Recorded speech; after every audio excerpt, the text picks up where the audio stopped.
Assalamualaikum warahmatullahi wabarakatuh. Perkenalkan, nama saya Ira Nur Ilahi dengan NIM 2023070083. Saya merupakan mahasiswa dari kampus STKIP Taman Siswa Bima semester 2 jurusan PGSD kelas B. Pada kesempatan kali ini, saya ingin membuat sebuah video pembelajaran yang bertujuan untuk memenuhi tugas UTS mata kuliah pembelajaran IPA SD yang diampu oleh dosen pengampu Muhammad Fuadi, Magister Pendidikan.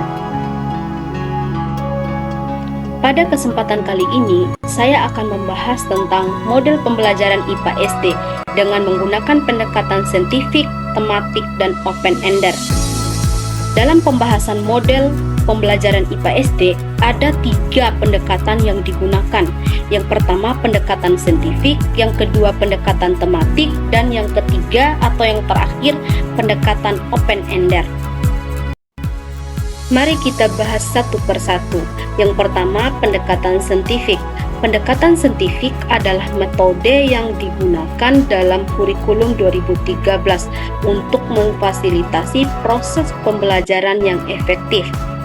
Metode ini mendorong siswa untuk aktif dalam proses pembelajaran dan memahami konsep-konsep IPA dengan baik.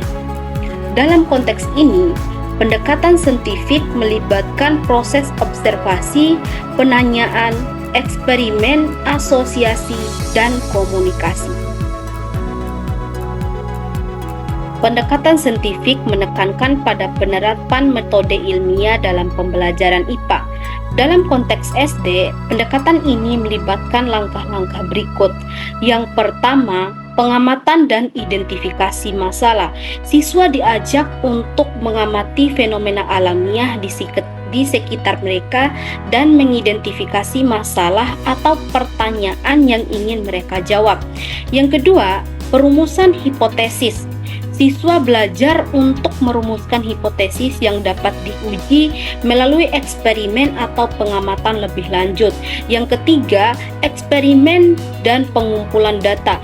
Siswa melakukan eksperimen atau pengamatan untuk mengumpulkan data yang relevan untuk menguji hipotesis mereka. Yang keempat, analisis data dan penarikan kesimpulan. Siswa menganalisis data yang telah dikumpulkan dan menarik kesimpulan berdasarkan penemuan mereka. Yang kelima, komunikasi hasil. Siswa berbagi hasil temuan mereka dengan teman kelas atau guru, serta mengkomunikasikan kesimpulan mereka dalam bentuk yang sesuai. Cara menerapkan pendekatan saintifik. Penerapan pendekatan saintifik dalam pembelajaran IPA di SD dapat dilakukan melalui beberapa langkah atau tahapan. Berikut adalah contoh penerapan pendekatan saintifik pada pembelajaran IPA di SD. Yang pertama, mengamati. Guru dapat memulai pembelajaran dengan memberikan pengamatan kepada siswa tentang suatu fenomena alam atau objek tertentu. Misalnya, mengamati tanaman yang tumbuh di sekitar sekolah atau mengamati perubahan cuaca. Yang kedua, merumuskan pertanyaan. Setelah melakukan pengamatan, guru dapat mendorong siswa untuk merumuskan pertanyaan-pertanyaan yang muncul berdasarkan pengamatan mereka. Misalnya, mengapa daun tanaman berwarna hijau atau bagaimana cuaca bisa berubah-ubah. Yang ketiga, merencanakan percobaan. Guru dan siswa dapat merencanakan percobaan atau kegiatan yang dapat membantu menjawab pertanyaan-pertanyaan tersebut.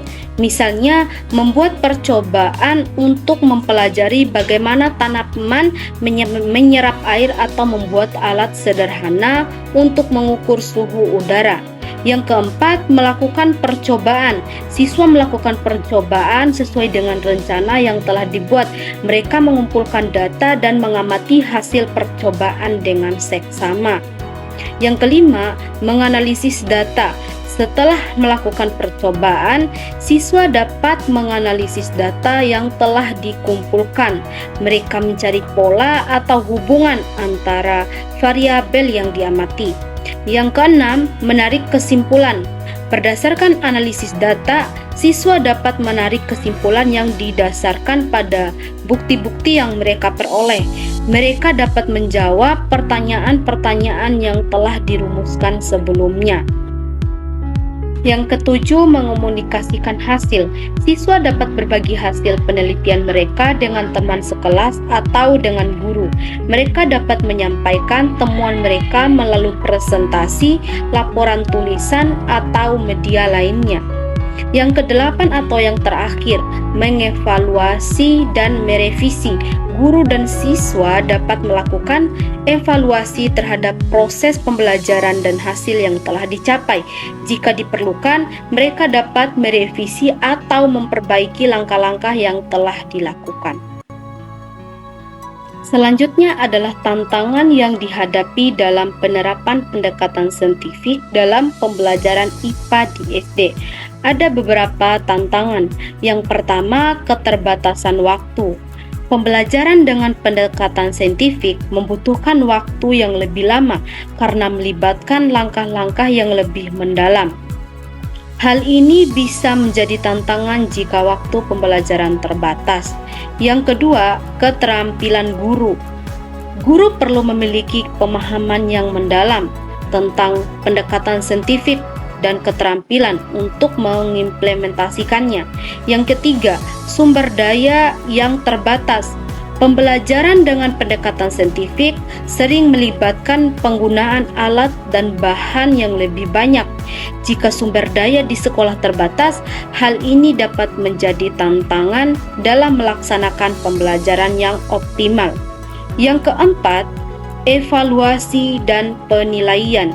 Pendekatan saintifik menekankan pada pengembangan keterampilan berpikir dan proses, bukan hanya hasil akhir. Poin yang kedua adalah pendekatan tematik. Pendekatan tematik adalah metode pembelajaran yang mengintegrasikan beberapa mata pelajaran menjadi satu tema. Dalam konteks IPA, pembelajaran tematik dapat melibatkan integrasi konsep-konsep dari biologi, fisika, dan kimia dalam satu tema, seperti lingkungan hidup. Metode ini bertujuan untuk membuat siswa lebih mudah memahami dan menghubungkan konsep-konsep dari berbagai mata pelajaran. Berikut adalah langkah-langkah dalam penerapan pendekatan tematik dalam pembelajaran di SD.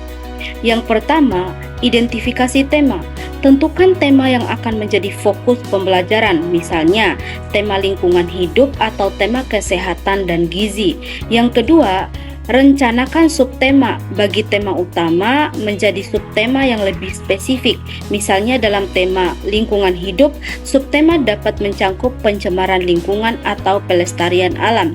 Poin yang ketiga, identifikasi kompetensi dasar. Tentukan kompetensi dasar yang ingin dicapai dalam pembelajaran. Kompetensi dasar ini harus sesuai dengan kurikulum yang berlaku. Yang keempat, rencanakan kegiatan pembelajaran. Rencanakan kegiatan pembelajaran yang sesuai dengan tema dan kompetensi dasar yang ditetapkan. Kegiatan pembelajaran dapat berupa eksperimen, observasi, diskusi kelompok, atau penelitian lapangan. Yang kelima, integrasikan mata pelajaran. Identifikasi mata pelajaran lain yang dapat terintegrasi dengan tema yang dipilih. Misalnya dalam tema kesehatan dan gizi dapat terintegrasi dengan mata pelajaran IPA, matematika, dan pendidikan jasmani. Yang keenam, rencanakan penilaian. Rencanakan penilaian yang sesuai dengan tema dan kompetensi dasar yang ditetapkan. Penilaian dapat dilakukan melalui tugas individu, presentasi kelompok, atau proyek penelitian. Yang ketujuh, implementasikan pembelajaran. Lakukan kegiatan pembelajaran sesuai dengan rencana yang telah dibuat. Libatkan siswa dalam kegiatan aktif dan kolaboratif yang mendorong pemahaman dan penerapan konsep-konsep dalam konteks yang nyata. Yang kedelapan atau yang terakhir, evaluasi dan refleksi. Evaluasi pembelajaran yang telah dilaksanakan dan lakukan refleksi terhadap keberhasilan dan kendala yang muncul. Gunakan hasil evaluasi untuk meningkatkan pembelajaran di masa mendatang. Poin yang ketiga adalah pendekatan open-ended. Pendekatan open-ended atau open-ended learning adalah metode pembelajaran yang bertujuan untuk mengembangkan kegiatan kreatif dan pola pikir matematis siswa melalui problem solving yang simultan. Dalam konteks IPA, pendekatan ini dapat digunakan untuk memfasilitasi pemahaman konsep-konsep ilmiah melalui penyelesaian masalah yang kreatif dan inovatif. Pembelajaran dengan pendekatan open-ended ini dapat melatih dan menumbuhkan orisinalitas ide, kreativitas, nalar kognitif, kritis, keterbukaan, dan sosialisasi. Penerapan pendekatan open-ended. Dalam pembelajaran IPA di SD, pendekatan open-ended dapat diterapkan dengan beberapa langkah sebagai berikut. Yang pertama, memilih topik yang menarik. Pilihlah topik yang menarik dan relevan dengan konteks kehidupan sehari-hari siswa. Misalnya topik siklus hidup serangga atau pencemaran lingkungan. Yang kedua, mengajukan pertanyaan terbuka. Dorong siswa untuk mengajukan pertanyaan-pertanyaan terbuka yang melibatkan pemikiran kritis dan penelitian lebih lanjut. Misalnya, bagaimana serangga mengalami perubahan dari telur menjadi dewasa, atau apa dampak pencemaran lingkungan terhadap kehidupan manusia dan ekosistem. Yang ketiga, mendorong eksplorasi dan penelitian. Berikan kesempatan kepada siswa untuk melakukan eksplorasi dan penelitian mandiri tentang topik yang dipilih. Bantu mereka menemukan sumber informasi yang dapat digunakan seperti buku, internet, atau kunjungan lapangan. Yang keempat, diskusi dan kolaborasi. Fasilitas diskusi dan kolaborasi antara siswa untuk berbagi pengetahuan, ide, dan pemahaman mereka tentang topik yang dipelajari. Dorong mereka untuk saling bertukar pendapat dan mempertimbangkan sudut pandang yang berbeda. Yang kelima, kegiatan eksperimen dan observasi. Libatkan siswa dalam kegiatan eksperimen dan observasi yang relevan dengan topik yang dipelajari. Misalnya, mereka dapat mengamati siklus hidup serangga melalui pembuatan terarium atau melakukan pengukuran kualitas air untuk mempelajari dampak pencemaran lingkungan. Yang keenam, mendorong pemecahan masalah kreatif. Ajak siswa untuk mengembangkan pemecahan masalah kreatif terkait dengan topik yang dipelajari. Misalnya, mereka dapat merancang solusi untuk mengurangi pencemaran lingkungan di sekolah atau membuat model dari siklus hidup serangga dengan bahan daur ulang. Yang ketujuh atau yang terakhir, evaluasi dan refleksi. Evaluasi pemahaman siswa terhadap topik yang dipelajari dan refleksikan kegiatan pembelajaran yang telah dilakukan. Berikan umpan balik yang konstruktif untuk membantu siswa meningkatkan pemahaman dan keterampilan mereka. Mungkin itu saja penjelasan atau pemaparan materi dari saya. Lebih dan kurangnya saya mohon maaf. Semoga video ini bermanfaat bagi kita semua. Billahi taufiq wal hidayah. Wassalamualaikum warahmatullahi wabarakatuh.